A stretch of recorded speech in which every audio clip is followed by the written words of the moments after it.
So you have all come to a position now, you are getting ready for your prelims examination.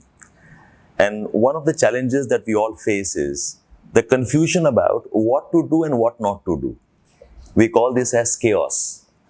When you are planning to study current affairs, you realize that you have not done some bit of polity. You want to study a bit of history, you realize you have not covered topics of economy. This chaos is, I think, one of the biggest hurdles that you have to manage. It's also confusing about 10, 15, 20 days of examination. And it's like it's all falling all over you and you not knowing what to manage when. I'm reading something from a book called The One Thing. This is by Gary Keller and J. Papasan. And this book was gifted to me by one of my students, Anupam. So if Anupam, you are listening to this, thank you so much. Okay, talking about chaos now, I'm reading out something from this book. It says, a not so funny thing happens along the way to extraordinary results. Untidiness, unrest, disarray, disorder. And when we tirelessly work towards a goal, clutter automatically takes residence around us. This book is telling you that when you're working towards big goals, big ambitions, big targets, big milestones, it is but natural that you will have chaos and confusion around you. Then it says, one of the biggest thieves of productivity is the unwillingness to allow for chaos or the lack of creativity in dealing with it. Chaos is normal, it will happen. When you're looking for a simpler goals, looking for a simpler type of milestones, when you're not ambitious, you know exactly what to do when. It's a very simple life, no chaos, no confusion. You must go from A towards B, it will happen. But the moment your dreams become bigger, your ambitions become bigger, it becomes more complex dealing with so many things around you. And this book tells you, it is natural, it will happen. And the problem is that if you don't allow for chaos to happen, you will never achieve your success. It says, I repeat, it says, the greatest thieves of productivity is the unwillingness to allow for chaos or the lack of creativity in dealing with it. Then it says, there will always be unfinished work and loose ends lying around you to snare your focus. The truth is, the ambitions that you have, it's a part of a bigger package deal. When you strive for greatness, chaos is guaranteed to show up.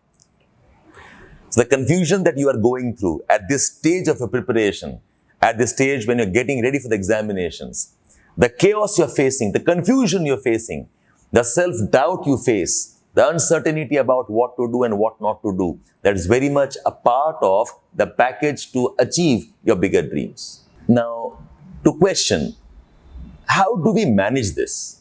Now, we want to know, how can you deal with this? This book again tells you there are 3 ways of dealing with it. Number 1, so understand that this is normal.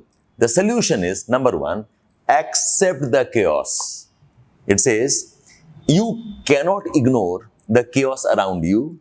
You can't wish it away. Accept it. That's 1. Acceptance that this is normal is fine. You know, I have students who come up and talk to me and ask me, sir, this part is incomplete, that part is incomplete, what do we do? I feel frustrated, I feel dejected. That's normal, accept it. That's how it is. That's 1. Number 2, it says that you have to understand nobody's life or the work that we get into is thoroughly a well-planned and a well-organized one.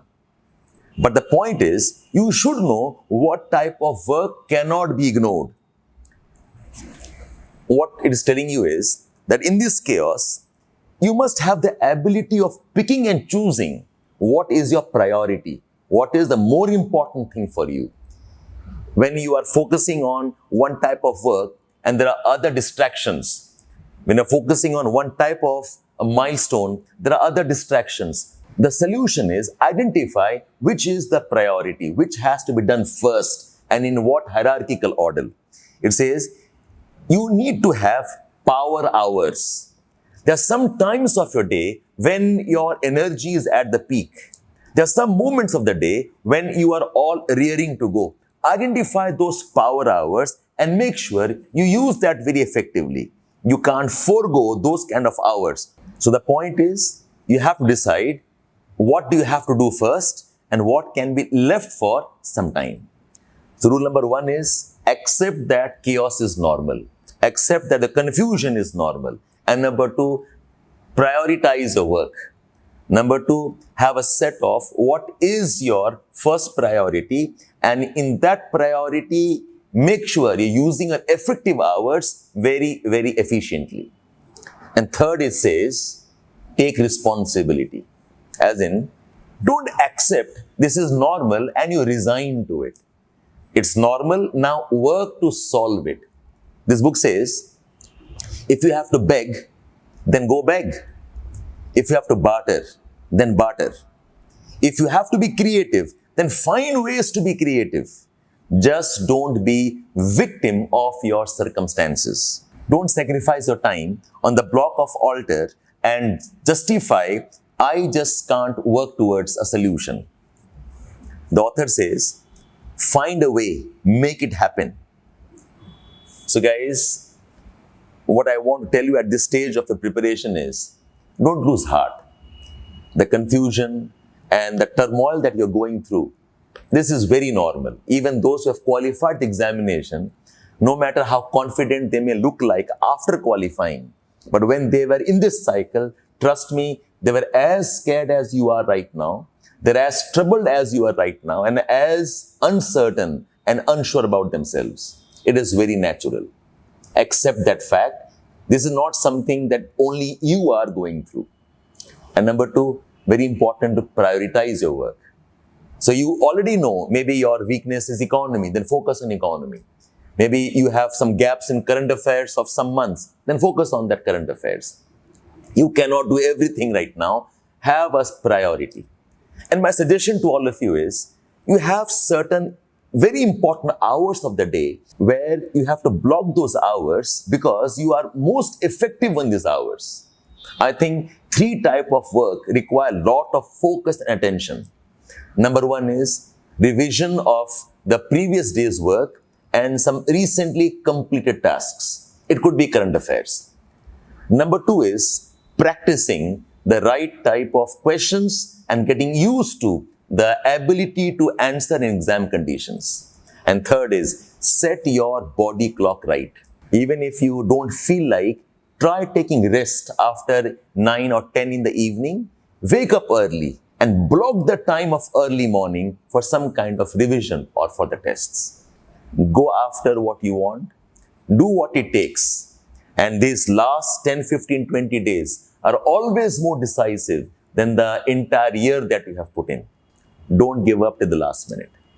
Welcome the chaos and all the best. My wishes to you.